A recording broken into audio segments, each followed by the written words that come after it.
வணக்கம் ஃப்ரெண்ட்ஸ். இன்றைக்கி மொச்சை குழம்பு எப்படி வைக்கிறதுன்னு பார்க்கலாம் வாங்க. நான் மொச்சை ஒரு அரை கிலோ வாங்கி உரித்து வச்சுருக்கேன். நான் அரைச்சி தான் வைக்கிறேன். அரைக்கிறதுக்கு என்னென்னு பார்க்கலாம். புளி பாருங்கள், இந்தளவு கழுவி வச்சுக்கோங்க. இந்தளவு போதும் புளி. தனியா 1.5 ஸ்பூனு, சோம்பு 1 ஸ்பூனு, சீரகம் அரை ஸ்பூனு, கொஞ்சம் கருவேப்பிலை, 3 வரமிளகாய், அரை ஸ்பூன் கடலைப்பருப்பு, ஒரு 10 மிளகு. இதெல்லாம் வதக்கி அரைக்கிறதுக்கு. அதோடைய அரைக்கிறதுக்கு ஒரு 5 பல்லு பூண்டு போட்டுக்கலாம். சின்ன வெங்காயம் 12. இது தாளிப்புக்கு பெரிய வெங்காயம் கொஞ்சம், தக்காளி ஒரு 2 பழம், கருவேப்பிலை, தேங்காய் கொஞ்சமாக போதும். இது அரைக்கிறதுக்கு போட்டுக்கலாம். வதக்கி அரைக்க 1.5 ஸ்பூனு இந்த ஸ்பூனில் கடலை எண்ணெய் ஊற்றியிருக்கேன். இந்த புளியை எடுத்துட்டு இது எல்லாமே ஒன்றா போட்டுக்கலாம்.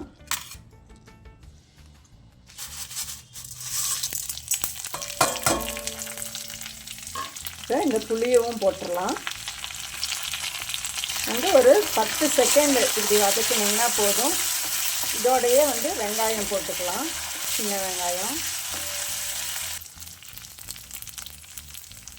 இதோடையே ஒரு 5 பல்லு பூண்டு போட்டிருக்கேன். வெங்காயத்தோடையே ஒரு 4 பீஸ் தக்காளியும் போட்டுக்கலாம்.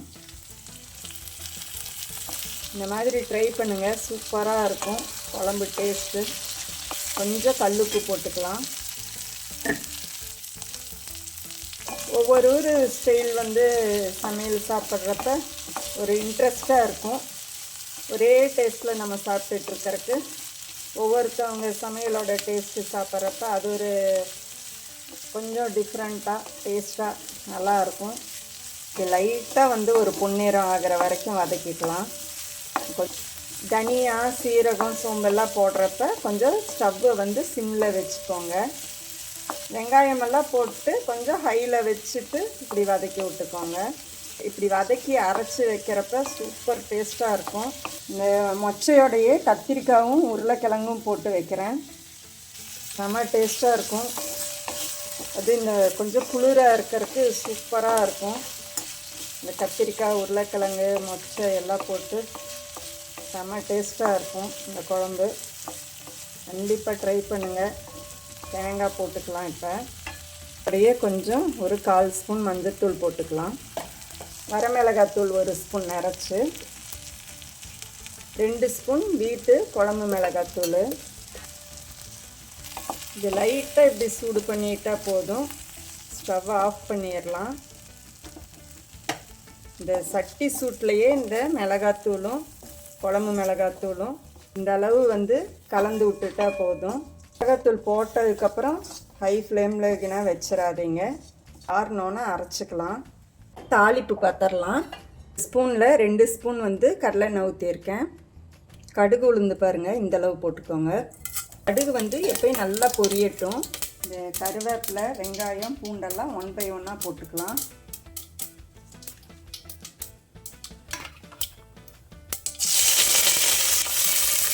வெங்காயம் நல்லா பொன்னிறமானோன்னு தக்காளி போட்டுக்கலாம்.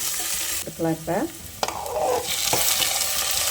தக்காளி போட்டோன்னே எப்பயும் ஒரு 1/4 ஸ்பூன் உப்பு ஆட் பண்ணிக்கோங்க. இந்த டேஸ்ட் நல்லா இருக்கும்.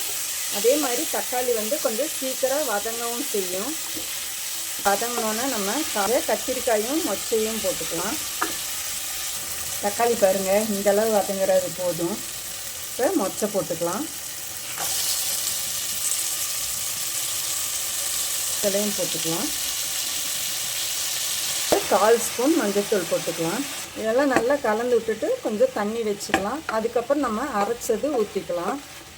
காய் நல்லா இந்த எண்ணெயில் ஒரு 3 நிமிஷம் நல்லா வதக்கி விட்டுட்டு அதுக்கப்புறம் நம்ம தண்ணி ஊற்றினோம்னா கரெக்டாக இருக்கும். கொஞ்சம் தண்ணி ஊற்றிடலாம். மசாலா அரைச்சிக்கலாம். இப்போ ரொம்ப நைஸாக வேண்டாம், ரொம்ப திப்பியாக வேண்டாம். ரொம்ப நைஸாக அரைச்சாலும் நல்லா இருக்காது, குழம்புக்கு வலுவலுன்ட்டுன்னு இருக்கும். ரொம்ப திப்பியாக இருந்தாலும் குழம்பு ஒன்றோட ஒன்று சேராத மாதிரி இருக்கும். நல்லா இந்தளவு அரைச்சிக்கோங்க, கரெக்டாக இருக்கும். காயில் போட்டுடலாம். இந்த அரைச்ச மசாலாவை இந்த அரைச்ச மசாலா ஊற்றினோன்னே இந்த மிக்ஸி ஜாரெல்லாம் கழுவி இந்த தண்ணியும் சேர்த்திக்கோங்க. தண்ணி அளவு வந்து கரெக்டாக வைங்க. ரொம்ப தண்ணியாகவும் வேண்டாம் இந்த குழம்புக்கு. ரொம்ப தண்ணியாக இருந்தாலும் நல்லா இருக்காது, ரொம்ப கெட்டியாக இருந்தாலும் நல்லா இருக்காது. மீடியமாக இருந்தால் தான் நல்லாயிருக்கும். மசாலாவோட பச்சை வாசம் போனோன்னே நம்ம மூடி போட்டு வச்சிடலாம். தண்ணி அளவு பாருங்கள், இந்த அளவு தான் வந்து கரெக்டாக இருக்கும். காயெல்லாம் வெந்து வர்றப்ப கரெக்டாக இருக்கும். ஸ்டேஜில் குடிச்சு பார்த்துக்கலாம். உப்பு காரம் பத்தலைன்னா இப்போயே ஆட் பண்ணிக்கலாம். உப்பு மட்டும் கொஞ்சம் கம்மியாக இருக்குது, உப்பு மட்டும் கொஞ்சம் ஆட் பண்ணுறேன்.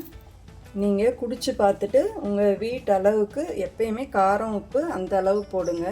அதே மாதிரி காய் வந்து எண்ணெயில் கொஞ்சம் வதங்குறப்ப தான் நல்ல ஒரு டேஸ்ட் வரும். இது இப்போ நல்லா பச்சை வாசம் போகிறதுக்கு நல்ல ஒரு கொதி வரட்டும்.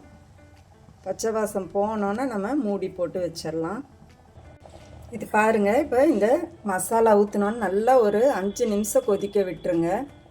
அது கொதிக்க விட்டாவே இந்த பச்சை வாசம் போயிடும். அப்புறம் மூடி போட்டு வச்சோம்னா ஒரு விசில் விட்டு எடுத்தால் கரெக்டாக இருக்கும். தாளிப்பப்போ நான் ஒரு 2 வெந்தயம் போடுவேன், அது மறந்துட்டேன் நான். நீங்கள் தாளிப்பப்போ ஒரு 2 வெந்தயம் போட்டுருங்க. நான் இப்போ ஆட் பண்ணுறேன். அது நம்ம டெய்லியும் வந்து சமையல்லையே உப்பு, புளி, காரம், துவர்ப்பு, புளிப்பு எல்லாமே சேர்த்தணும். நம்ம மேக்ஸிமம் எல்லாமே ஆட் பண்ணுவோம். அந்த கசப்பு வந்து கொஞ்சம் ஆட் பண்ணவே மாட்டோம். வெந்தயம் வந்து ஒரு சில விஷயத்தில் ஆட் பண்ணிக்கோங்க. வெந்தயம் வந்து நல்லா வயிற்றை வந்து நல்லா சுத்தப்படுத்தும். அதில் இருக்க கசப்பு வந்து ரொம்ப நல்லது. கொஞ்சம் கொஞ்சமாவது ஆட் பண்ணால் தான் வந்து குழந்தைகளுக்கும் தெரியாமல் அது கொஞ்சம் சாப்பிட வைக்கவும் முடியும். இது இப்போ மூடி வச்சிடலாம். நான் ஒரு விசில் தான் விடுவேன், ஏன்னா கத்திரிக்காயெல்லாம் ரொம்ப வெந்துடும். ஃப்ரெண்ட்ஸ், இது இப்போ பாருங்கள், ஒரு விசில் விட்டு எடுத்தாச்சு.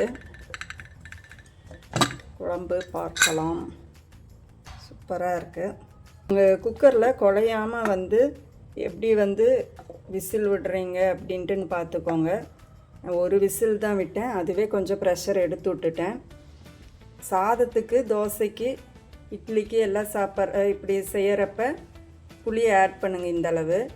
சப்பாத்திக்கு சப்போஸ் தொட்டுக்கிறீங்க அப்படின்னா வந்து புளி வந்து ஆட் பண்ணனா சப்பாத்திக்கு நல்லாயிருக்கும். இல்லாட்டி ஒரு புளிப்பு டேஸ்ட்டு இருக்கும் லைட்டாக. நம்மளுக்கு சுடு சாதத்தில் போட்டு சாப்பிட்றப்ப சூப்பராக இருக்கும். இதே மாதிரி ட்ரை பண்ணிவிட்டு கமெண்ட்டில் சொல்லுங்கள். செட்டிநாடு கொடி ரெசிபி சப்ஸ்கிரைப் பண்ணுங்கள், கமெண்ட் பண்ணுங்கள், லைக் பண்ணுங்கள், ஷேர் பண்ணுங்கள். உங்கள் கமெண்ட்டுக்கு நான் வெயிட் பண்ணுவேன். Thank you friends.